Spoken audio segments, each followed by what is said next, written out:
Should we go live here very shortly? Yes, there we go live. Let me just share this off. Dun, dun, dun, dun, dun, dun, dun, dun. Share on the page you manage. We're gonna go there. I'm live. Come and join me. Post to Facebook. Then on the Twitters.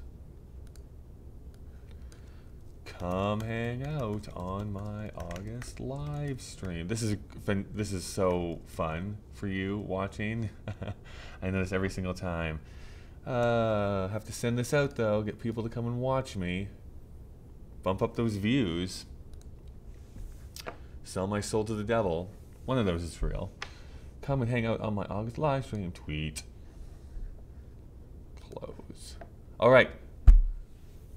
How the heck are you out there in the cybernetic landscape that is known as the World Wide Web? My name is Kyle. I am a video creator here on the YouTube, and I have not done a live stream on YouTube for so long.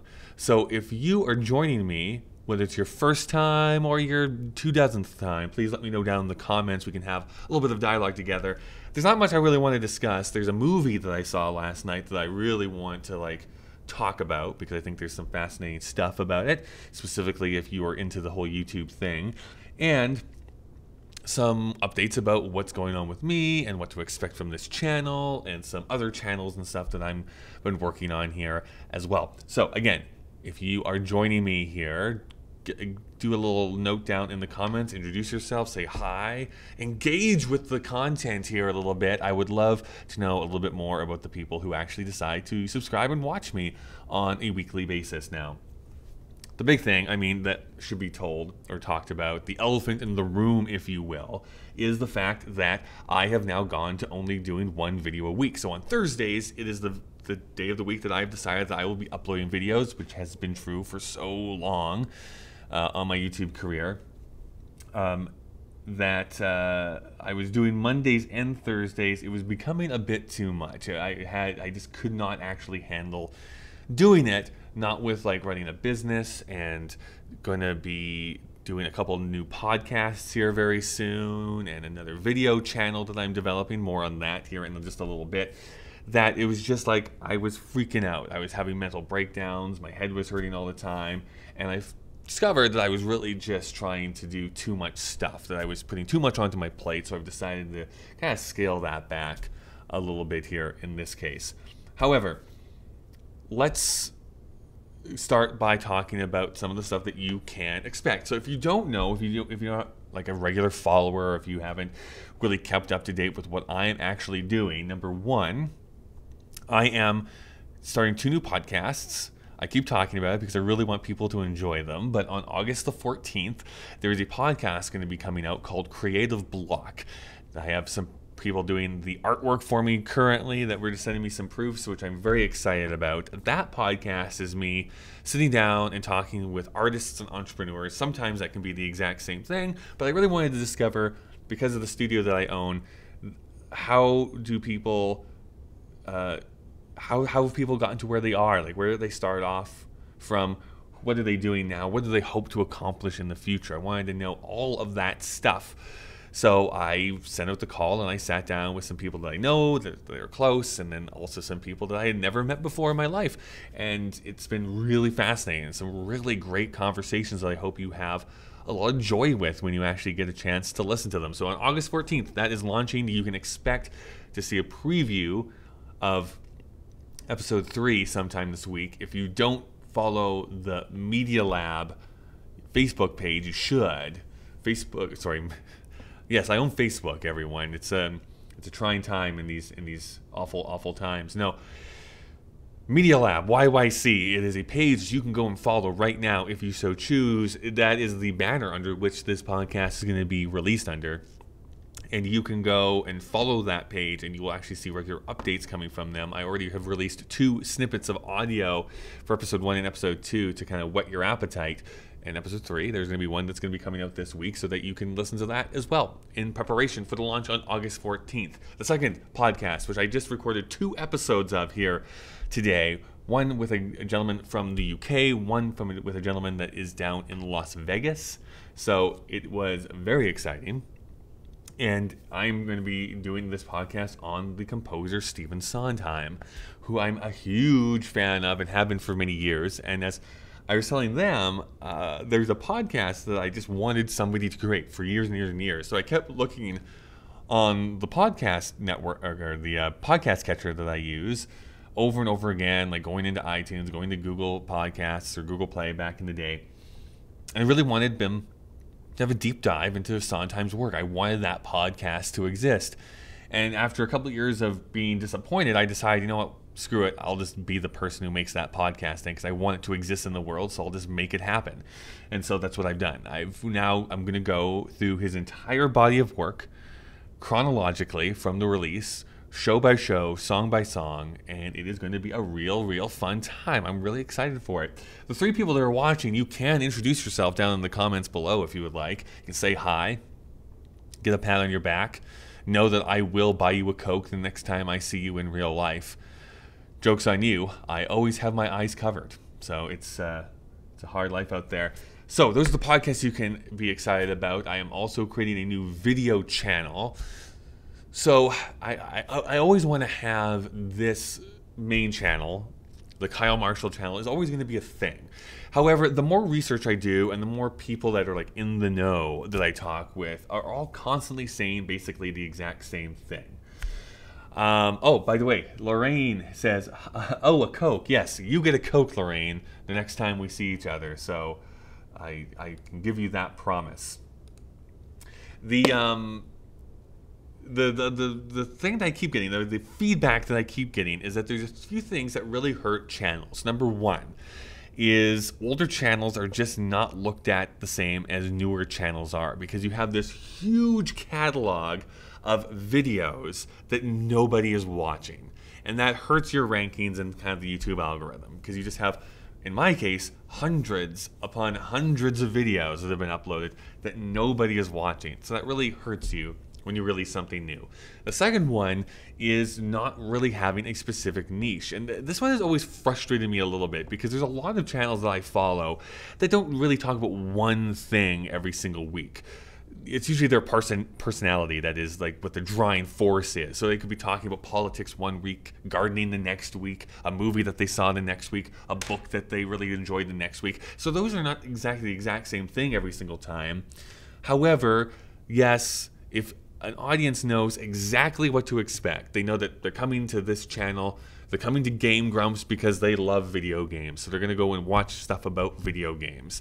They was it Cinescore, Cinefex? I love movies. I want to know more about this movie. I want to have a deeper dive into it. I'm going to go to Cinefex. That's what I'm going to do. I think that's the wrong channel name. Whatever movie channel you love. I want really engaging video essays. I'm going to go to Nerdwriter. So there's that sort of thing. So I'm really starting over the next little bit to really break away. Sorry, I have something I'm fidgeting with. I'm just going to put it down there. So you have, there's these certain topics that I come and back to all the time. And I think that what I need to start doing slowly is start to break those out so that this topic that I talk about every so often is its own thing. And so weekly we'll talk about this one thing. And then I can break off another topic over onto another channel. And this will still be a channel that I can talk with you and still do the vlogs that I enjoy doing and talking about, like, you know, comparing books and movies together, which I love to do as well. So there's always going to be that component to it, but I think I do need to start to break away these very disparate ideas that I have all the time into their own separate things instead of confusing the audience that came here because I just talked about a movie called Call Me By Your Name, and then the next video I did was talking about the Olympics, and then the one after that I was talking about my own mental illness, and the next one after that was talking about, I don't know, another book I read. So I understand it. I get it that people want to know what they want to do. Lorraine is asking a couple questions down here in the comments that I do want to get to. So number one, how do you get an audience and a following? This is like the million-dollar question, and I think it does come down to a few different components. Number one, you do absolutely 100% have to kind of believe the message that you're talking about, whether that's, you know, being better in business, or I want to make the world a less sucky place, or I just want to enthuse you about the movies that I go and see. So I think there is that. I also do believe that to be successful right now, you do have to kind of play the game a little bit, which is making sure that you're uploading at a correct time, making sure that you're making really well-produced content, that you are collaborating effectively, that you are pushing yourself to become better, looking at the top people and seeing what's working and what's not working. You really have to kind of cultivate your channel to make sure that whatever the topic is that you're talking about is also the best one in that topic. And now that is always your goal. That doesn't necessarily mean you're going to achieve the best in that range necessarily, but as they always say, all you need is 1,000 people that are dedicated followers of you that you can kind of make a living off of it for there. So yeah, morphing into a life of its very own, exactly. So meaning that I really want to make sure that there is a very specific content that has been created for different channels that you can expect when you go to here, you're going to learn this, or you're going to experience this, or you're going to have this type of experience. Not, I'm going to be depressed maybe if I watch this video, or maybe I'll laugh sometimes, or maybe I'll be like, what is this about again? Max the Moluccan, I always think I mispronounced that. But eclectic is good. I agree. A lot of the channels I watch are very eclectic, where they don't have a single topic necessarily. I think how they get around that is that their personality is always the same. And I don't know if I ever really pull that off 100%. I never feel like that is true, where I'm very much beholden to what the topic is, and that's really how my mood shifts. Where if I'm talking about a really serious topic, I don't necessarily like to be jokey about it, but I can talk about certain topics and write, I think, some pretty effective, funny gags and lines that go into it. So it's not always the same thing that you're coming in for every single time. I really do think that I always have been better with somebody else in the video or on the podcast that I can play off of.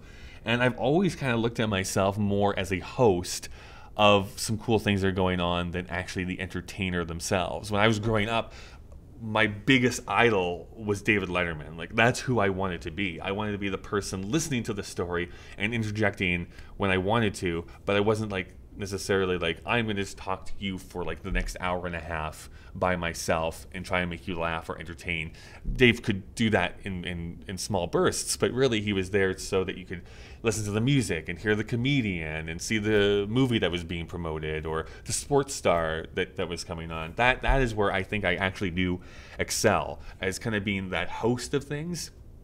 And if I could somehow build up this empire of nothing right now into something like that, where I could be essentially a TV show host or a late night TV show host, where I could talk to interesting people and get on a cool rock band and talk to really interesting artists and designers and internet personalities, that would be my 1,000% pie in the sky job that I would love to have. Lorraine says 1,000 followers. Yes, that would be great. Yes, and that doesn't mean just 1,000 followers. You need 1,000 dedicated followers, which probably means about 10,000 followers or more, so that you have those 1,000 core people that are going to follow you wherever you go.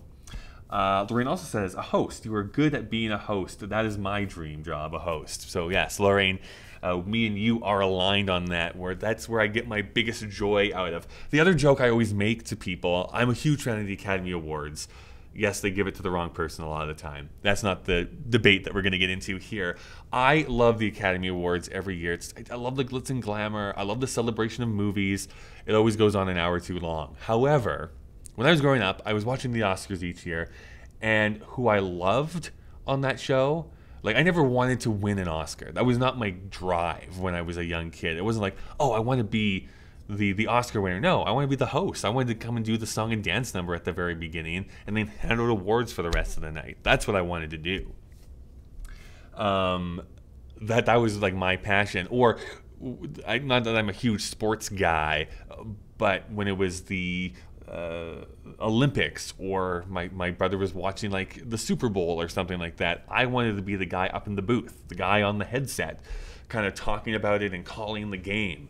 I mean, you're tuning in to watch the people out on the field, but the person on the headset kind of has this power to tell you the story that's going on.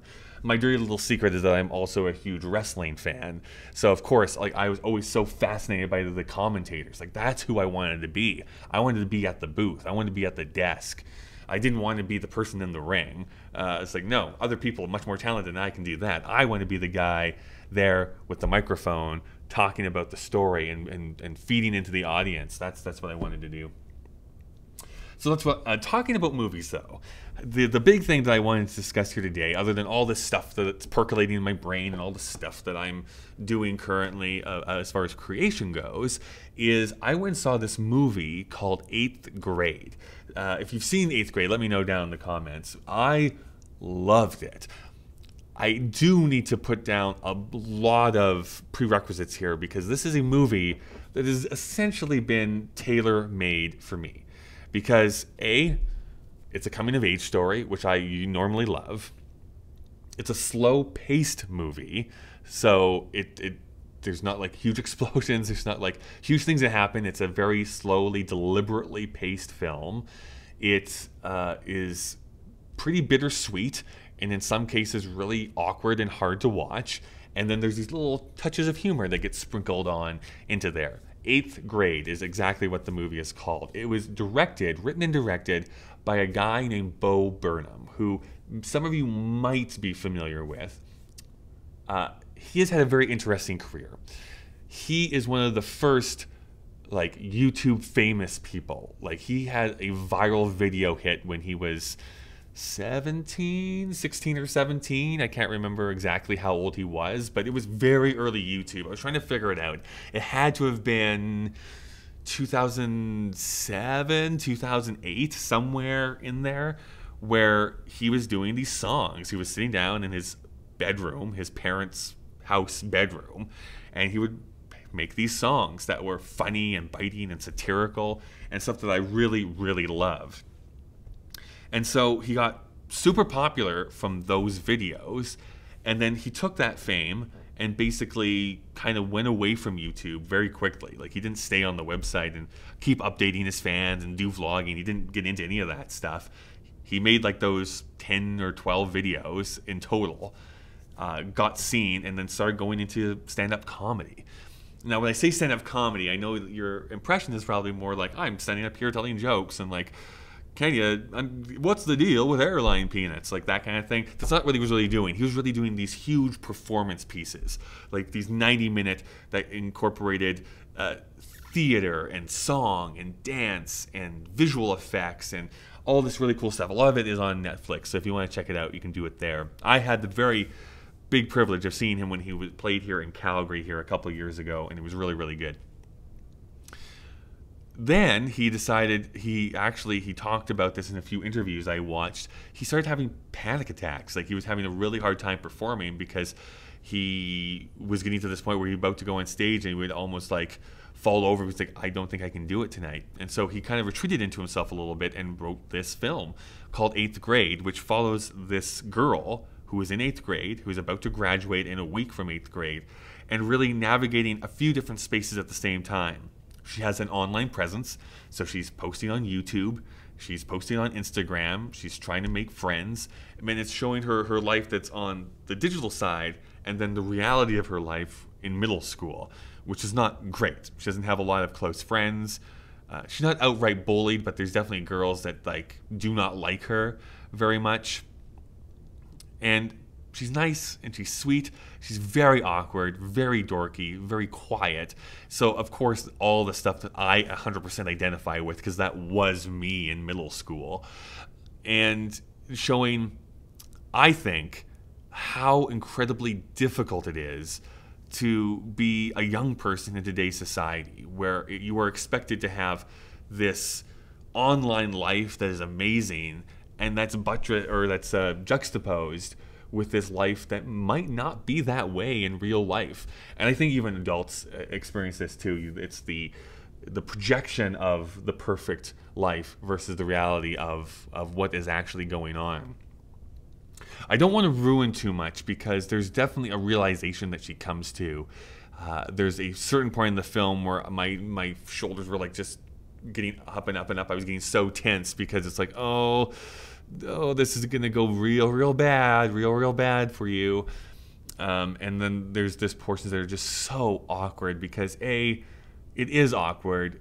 These are kids that think they're adults but really aren't adults. And it's also so my life. Like, it's so interesting how much I align with an 8-year-old girl of modern day versus what I experienced, and being like, man, I remember trying to go and talk to the more popular people and be like, I shouldn't be talking to you. So it's a really great movie. I honestly think everyone should go and see it, especially if you have kids. If you have kids that are in middle school, or if you have relatives in middle school and you want to know what it's like, this is probably very close to what they're experiencing on a daily basis. And I think it's really important for us to understand as a society that we are forcing this really weird cognitive dissonance between in our youth to try and have two worlds at the same time. Okay. Let's look at some of these comments that appear. Okay, so Lorraine says, stand-up comedy, no way, 90 minutes, oh my gosh, it is. Yeah, he does some really great stuff. Again, it is way up my alley. It is very, it's almost deconstructing stand-up comedy, which is, it's a very, you have to see it to really understand it, to be honest. I think life is harder for kids today to fit in, 100% agree. One of my favorite things, I guess, nowadays is that I never had to experience social media in middle school and high school. It would have killed me. And that's not even over exaggerating. I would not have survived had I had to upkeep social media. Ugh, I cannot even imagine. Max says, sadly, much of the world is all about appearances and projection, which is true. And yet we still do it, which is amazing to me, is that even though we can, with our brains, looking like, ugh, those people are projecting a great life. Those people are just showing the best parts of themselves. We instinctively think, oh, I really wish I could have that same thing. I really wish I could be on that vacation. I really wish I could have that family that is being shown on there. We don't see the behind the scenes of everything that goes into that, but I think we're just so ingrained to look at the negatives in our own life and the positives in other people's lives, and then not be able to reconcile those at all. So Lauren says, note to self, see a movie when you get employed. 100%, you should. He must, yes, his show, it says, sorry, Lorraine says he must have practiced a lot to do 90 minutes. Yes, everything is down like to the second. He has practiced that whole entire show out. And Lorraine also says, social media would have done me in too in school. It's, yeah, I'm so glad none of it existed. I did not even have a cell phone. No one had a cell phone when I went to high school. That didn't come up for like a few more years. So I'm so glad that I did not have to experience that, which is hard because, you know, I look at my nephew and my niece and I'm like, man, you were living in such a different world, and you're going to have to be so much stronger than I ever was, because you cannot escape the school life. It is going to follow you home no matter what you do. And so just being there as a support, that's the only thing that you can do at that point. Max says, it makes it hard to be real and genuine with others. We all hide behind a mask and only a very few see behind it. I think that's very true. And I'm glad that you brought that up, because even when people are being genuine, I think our initial reaction or assumption is that they are putting on a face in that instance too, which is why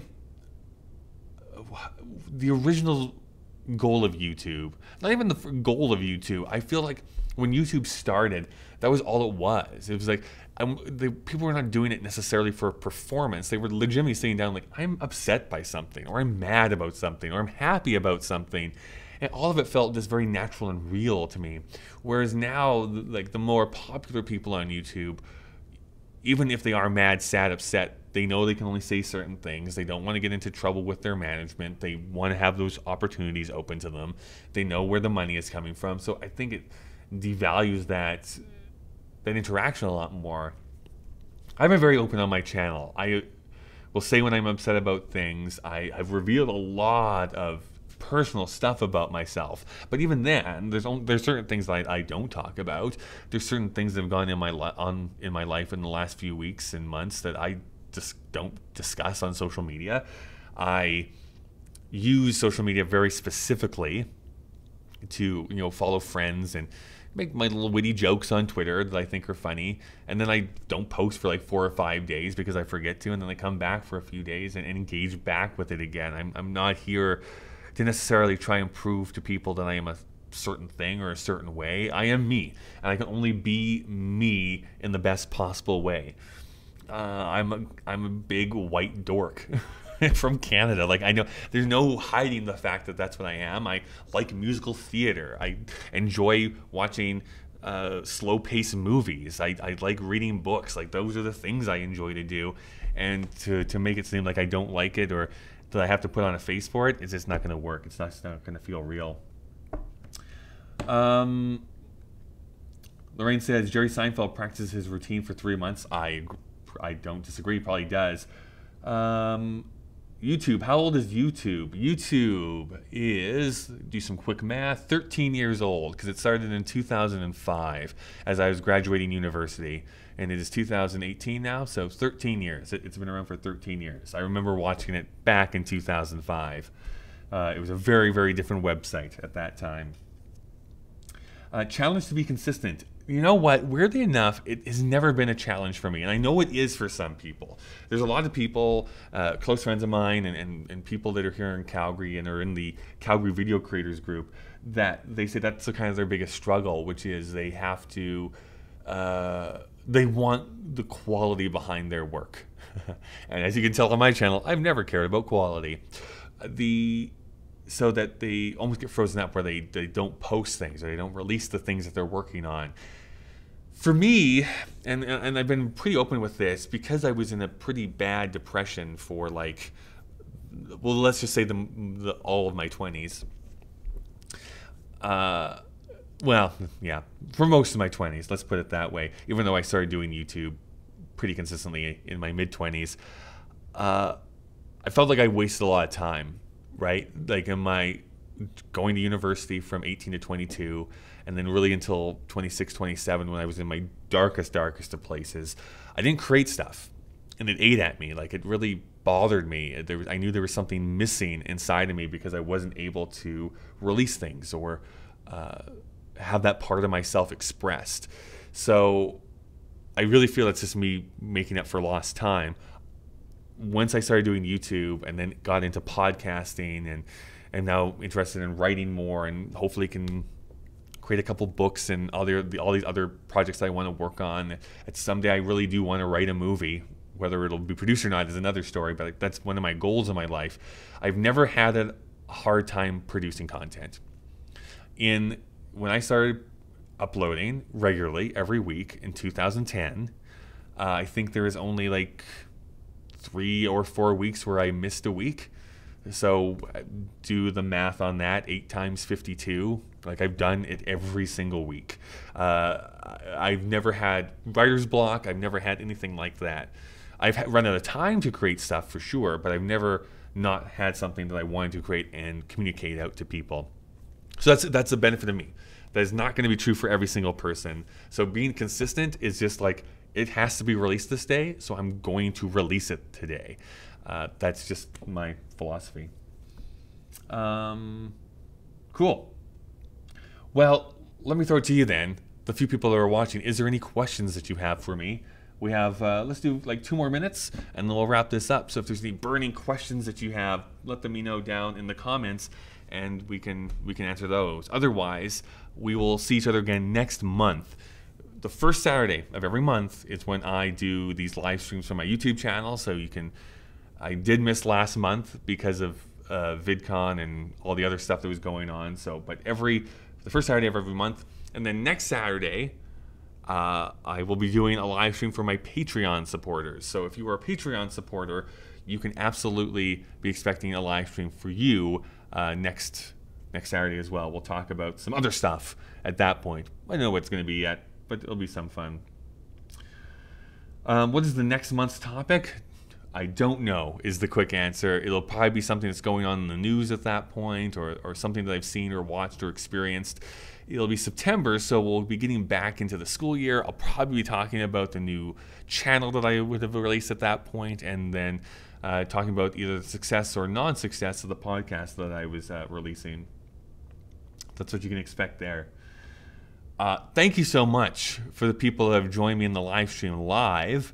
Definitely, if you're watching the replay of this or the after it's been posted, thank you to you as well for helping out my watch time numbers. I wanna get back into my want my monetization back, but we'll see if I can get there. I know it can't be September already, but it really is. I will be taking a very quick, brief trip to British Columbia in the second week of September, and I'm looking forward to that. But and PodCon, if you're a podcast fan, is coming in January down in Seattle. I'll be going to that too, more than likely. I think I might drive there again. I enjoyed that last time, but all right. Well, this has been fun. This has been real fun. I just have to go to my setup here. We'll see each other again very, very soon. Thanks for watching.